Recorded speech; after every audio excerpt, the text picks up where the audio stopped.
Hello guys, welcome to the channel. Today let's see gain and radiation efficiency of antenna. So what is the radiation efficiency? Basically resistive losses due to non-perfect metals and dielectric materials exist in all practical antennas. Such as losses results in a difference between the power derived to the input of an antenna and the power radiated by the antenna.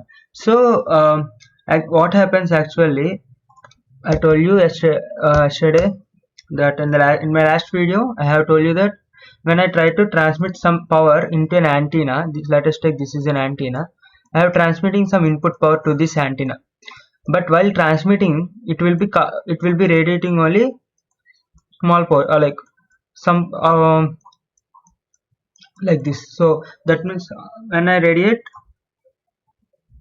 so here, so the input power radiated, okay, so the power radiated will be less than the power given into the antenna, okay. So now that means there is some loss, right? So how can we write that? So basically there is some power radiated, and that can be written as some power input power minus power lost.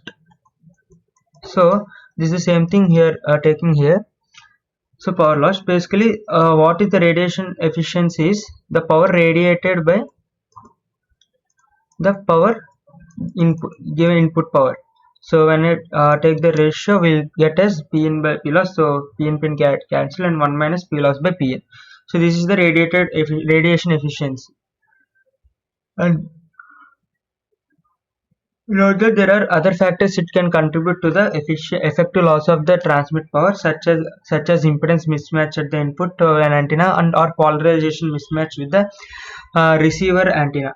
So basically what happens, so when it comes to here, there is not only this due to loss due to antenna, but also there are some other losses due to impedance mismatch also it can be happen, or polarization. Basically polarization means the orientation at which uh, the signal is, okay. So at what angle the signal is getting received by an antenna, all those factors will be so it should be considered. So however, the losses are external to the antenna and could be eliminated by proper use of matching network or the proper choice and positioning of the receiver antenna. Therefore, losses of this type are usually not attributed to the antenna itself, as are as a dissipative loss due to metal conductivity or dielectric loss within the antenna. So what is he saying is, and also so there are some losses due to external losses also are there by the antenna. So these actually there are few there is one more loss, that is external antenna, is external noises. Okay, these impedance mismatch and all those are internal noise. So these internal noise can be eliminated by use of some proper device and all. So we can control that noise, but we can't control an external noise, right? So so that's what. So therefore losses of internal noises are not basically not considered that much. Anyways, we are able to eliminate that, but we have to consider external noise, okay. So one of the cause for internal noises depends on the metal conductivity and dielectric losses. What is the gain? Now this is the radiation efficiency what we are talking about. Now coming to the gain, antenna directivity is a function only on the shape of the radiation pattern and is not affected by losses in the antenna itself. So the of an antenna. So basically we can see the directivity we have seen. I think so we have already studied about directivity in the previous lecture. So where how focused the basic directivity is the focusing ability of an antenna in a particular direction. So that's what. So in that formula we never seen that we haven't seen any function related to wait okay. So here they are saying that that is only in the shape of the radiation pattern but not affected by loss. So we didn't include any term loss in that equation, right, to find the directivity. So that's why to account for the fact that an antenna having a radiation efficiency less than unity, will not radiate all of its input power. That means it's true, no? So for example, in this equation, if this is the case, that means the ratio will be definitely less than 1 in practical scenario. That means not all the input power is being radiated outside. So that's what he's saying. So less than unity, all. So antenna gain is defined as the product of directivity and efficiency. So basically gain is termed as eta radiated into directivity. Okay, how much it is how much efficiently it is radiating into, in what direction it is radiating basically. So thus gain is always less than or equal to directivity. Thus gain is usually expressed in dB. So to find in dB, 10 log you will do. Okay, next, aperture efficiency and effective area. So many types of antennas can be classified as aperture antennas. So what is aperture antennas? Those which has that huge dish shape and all that. So those are all aperture antennas, meaning that the antenna has a well defined aperture area for which radiation occurs. Examples include reflector antennas, horn antennas, lens antenna, and array antenna. Okay, these are the types of all the aperture antennas. So for such antenna, it can be shown that the maximum directivity that can be obtained from an electrically large aperture A is given as. So maximum directivity can be found. So basically, this is the directivity for a aperture antenna, basically to find maximum directivity for a aperture antenna. So he's telling a d max, that is the maximum directivity. Okay, the maximum directivity is equal to 4 pi a by lambda square. A is the aperture area. Okay, aperture area or the physical area we can say. So basically for example, let us a rectangular horn. So rectangle, that means length and breadth, right? So L into B will give. Here they have given us 2 lambda into 3 lambda. That means length is 2 lambda, breadth is 3 lambda.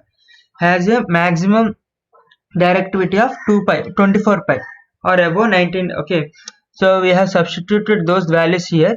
So what happens? 4 pi, here is 6 lambda square cancel, 6 4 is 24. So 24 pi we got.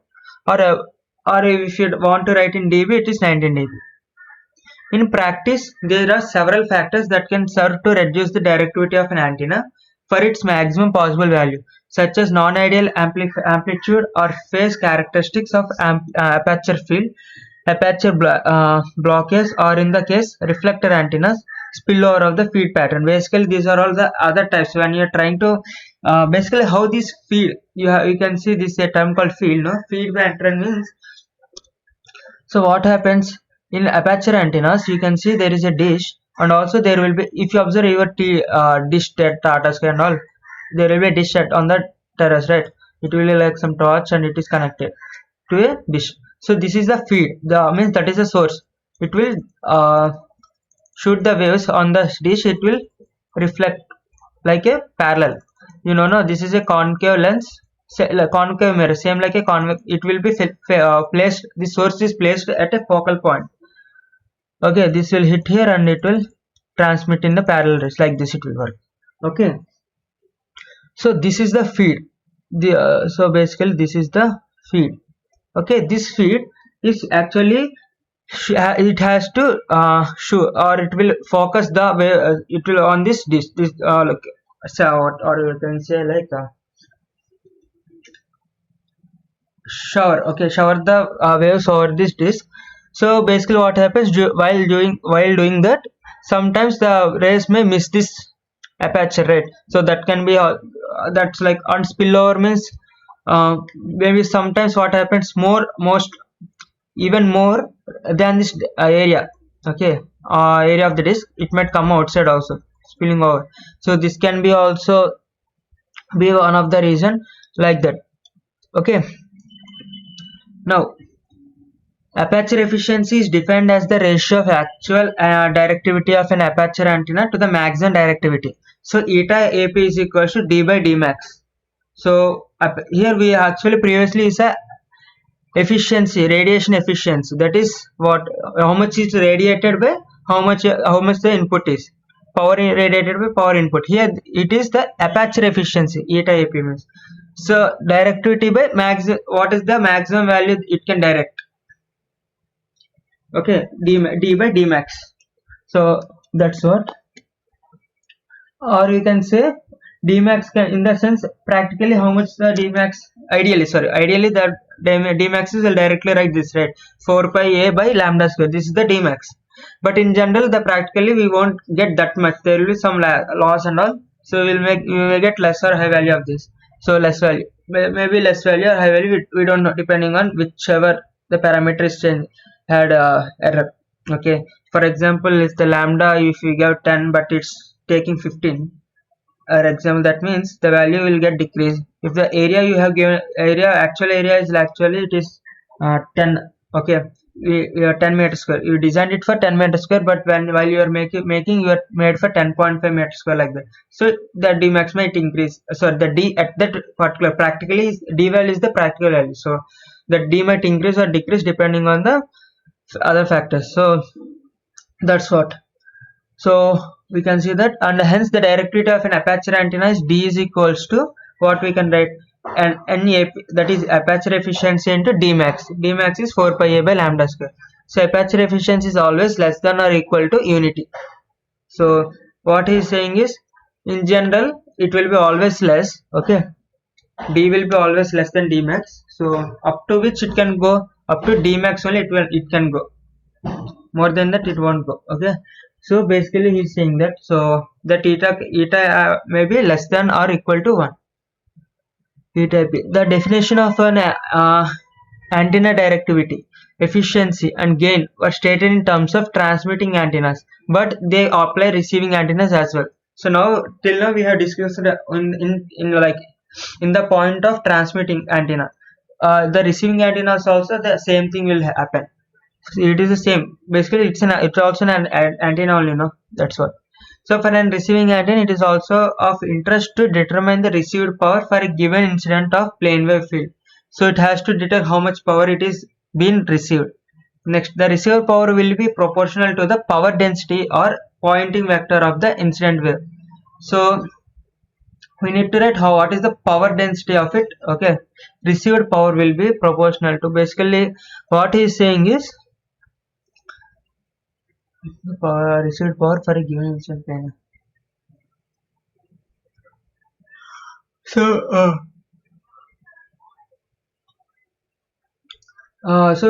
basically the power received, okay, the received power will be directly proportional to the power density, or we can also say pointing vector average, basically average pointing vector also you can say S average, okay. So where S bar or S average, here they have taken power density. Now where A is the effective area of the receiving antenna. Okay, effective area, we'll see what is effective area. Area into eta, normal physical area, what we have discussed here. A we have discussed it, right? Here we can say it also, we can also say it as a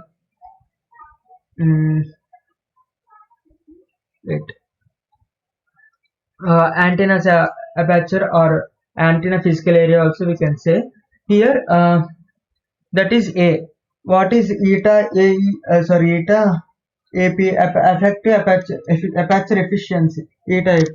So when you multiply that A with eta AP, we'll get AE. Okay,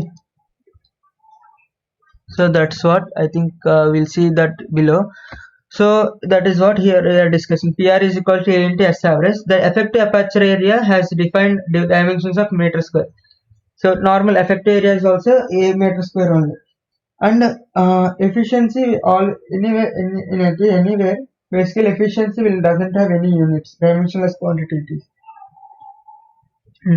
You may think sometimes a dimensional less has the units of dB. That is not, dB is not a unit, it's just a conversion. Okay, scaling that's it.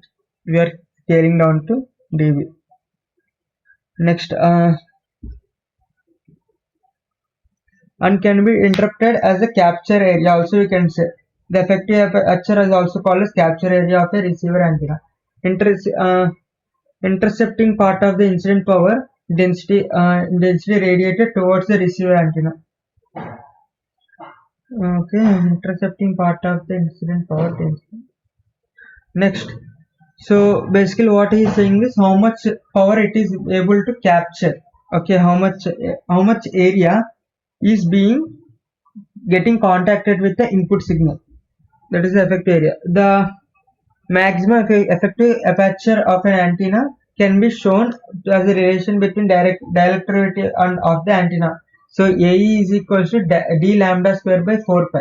So when we rearrange and we substitute d is equals to the formula, that is NAP 4 pi A by lambda square, we got AE is equals to eta AP into A. For a electrically large aperture antenna, the effective aperture area is often close to the actual aperture area. Okay, so actual physical area. So what he is saying, for a large aperture, for large aperture antennas, so what happens?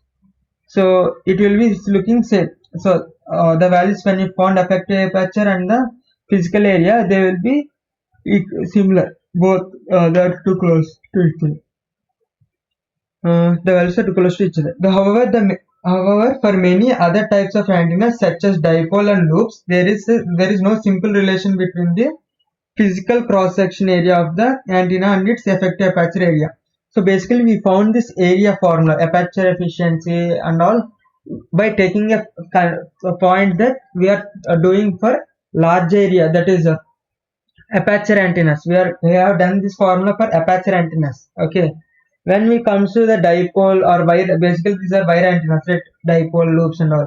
So when it comes to those, there is no particular relation like this. Okay, so but there is no particular relation between area and effective area, and also its effective aperture. Now the a direct broadcast system, so it's a problem, we can see them later. So basically these formulas are also direct. Okay, by looking at the statement, we will let what are the given parameters and you directly substitute in the equation. Okay, for example, if it says here they have given us a diameter, right? Diameter means what? The area will be a circle. Yet so that's why pi r square you are writing. So this is what, and so so like that we'll do. And I think, yeah, for this is for this lecture, and we in the next lecture we can see what is background temperature and brightness temperature and the related topics. So thank you for watching. Like, share and comment. Subscribe, don't forget to subscribe my channel.